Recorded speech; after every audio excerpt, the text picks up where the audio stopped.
প্রিয় শিক্ষার্থীরা, আজকে ভিডিওটা একটু অন্যরকম হতে যাচ্ছে। তবে আমি মনে করি অনেক শিক্ষার্থীকে এই ভিডিওটা কাজে দিতে পারে। তোমরা শুরুতেই তোমাদের দুটো হাতকে এইভাবে সামনে রাখো। রাখার পর তোমরা দেখতে পাবে যে তোমার যে কোনো একটি হাত অন্য হাতের তুলনায় কিছুটা বড়, অর্থাৎ ডান হাত কিছুটা বড় হলে বাম হাত তার চেয়ে সামান্য ছোট, অথবা বাম হাতটা বড় হলে ডান হাতটা কিছুটা ছোট। এখন তোমরা কি করবে? হাত দুটোকে 10-20 সেকেন্ডের জন্য একটু ঘষবে, ঠিক আমি যেভাবে করছি ওইভাবে।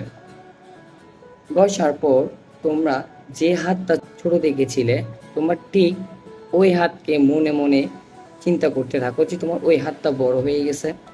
আর মনে মনে বলতে থাকো, অর্থাৎ তোমার যদি বাম হাতটা ছোট থাকে, তুমি মনে মনে চিন্তা করো এবং বলো যে আমার বাম হাত, তুমি বড় হয়ে যাও, তুমি বড় হয়ে যাও, তুমি বড় হয়ে যাও। এই জিনিসটাকে তুমি বলতে থাকো 9-10 বার। সাথে তুমি মনে মনে চিন্তা করতে থাকো যে তোমার এই হাতটা বড় হয়ে গেছে। এরপর তুমি দুইটা হাতকে পুনরায় এভাবে রাখো সোজা করে। দেখবে একটু আগেই তোমার যে হাতটা ছোট লাগছিল, এখন ঠিক ওই হাতটা বড় হয়ে গেছে। কারণ বিষয়টা হচ্ছে, এটা কি একটা ম্যাজিক ছিল? ম্যাজিক ছিল না, কি ছিল না, এটা বলার আগে আমি তোমাদেরকে একটা কথা বলি। এতক্ষণ ধরে এত কিছুতে তোমাদেরকে পড়ালাম, তোমরা কি কেউ রাগ করলা? আর আর তোমাদের যার যার আমার কথা শোনার পর তোমাদের ছোট হাতটিও বড় হয়ে গেছে, তোমরা অবশ্যই কমেন্টে কিন্তু জানাবে। এখন আসো তোমাদেরকে বলি বিষয়টা। আসলে আমরা মানুষরা যখন যা ভাবি, আমাদের সাথে ঠিক তাই ঘটে। বেশিরভাগ তোমরা যারা এসএসসি পরীক্ষা দিয়েছো, কিছুদিন আগে তোমাদের এসএসসি পরীক্ষা শেষ হয়েছে, তোমরা যারা এসএসসি পরীক্ষা শেষ করেছো, তোমাদের হয়তো পরীক্ষাগুলোর মধ্যে একটা বা দুটো পরীক্ষায় কিছুটা তোমরা কম আনসার করতে পেরেছো, বা তোমাদের একটু খারাপ হয়েছে।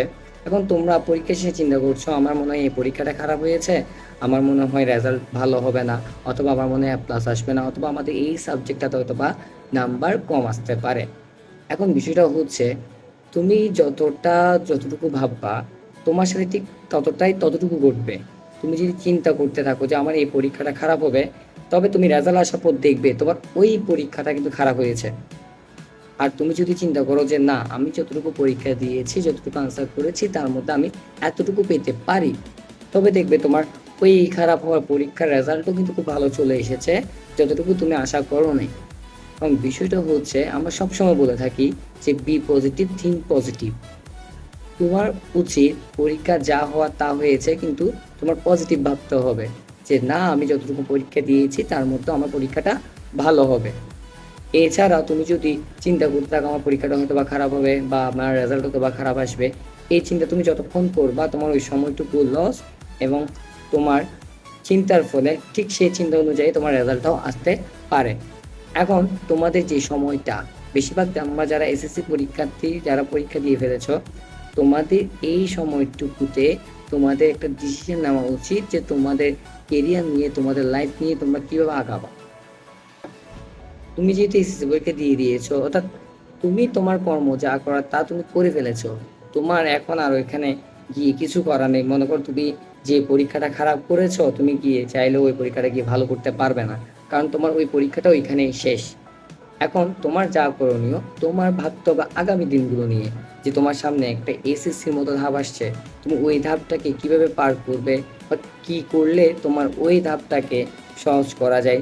আমরা সকলেই কিন্তু জানি এসএসসিতে কিন্তু আমরা সময় কম পাই। এখন তোমার উদ্দেশ্য হওয়া উচিত তুমি এসএসসিটাকে কিভাবে তোমার জীবনে কাজে লাগাবে। তাই সব কিছু বাদ দিয়ে নিজেকে নিয়ে পজিটিভ কিছু ভাবো, তাহলেই দেখবে পজিটিভ কিছু হবে। আর তোমাদের জন্য জুনের 21 তারিখ থেকে এসএসসি স্পেশাল কোর্স নিয়ে আসছে কোচিফাই একাডেমি চৌধুরীহাট ব্রাঞ্চ, যার ফ্রি ক্লাসগুলো হবে, বা তোমরা বলতে পারো এগুলো তোমাদের যাচাই ক্লাস। জুনের 21 তারিখ হতে 7 দিন। এই 7 দিনে তোমরা ICT, Bangla, physics, higher math, এই সাবজেক্টগুলোতে তোমরা তোমাদের জয় স্যারকে পাবা, সাথে তোমাদের ইংলিশের জন্য পাবা অনেক স্যারকে, এবং কেমিস্ট্রি, বায়োলজির জন্য থাকছে অপু স্যার আর উমা ম্যাম। তোমাদেরকে আমি বলবো জুন 21 তারিখ থেকে আমাদের ফ্রি ক্লাসগুলো করবে, এবং ফ্রি ক্লাসগুলো করে তোমরা জানাবে আমাদের ক্লাসগুলো তোমাদের কেমন লেগেছে। ধন্যবাদ সকলকে, সকলে ভালো থাকবে।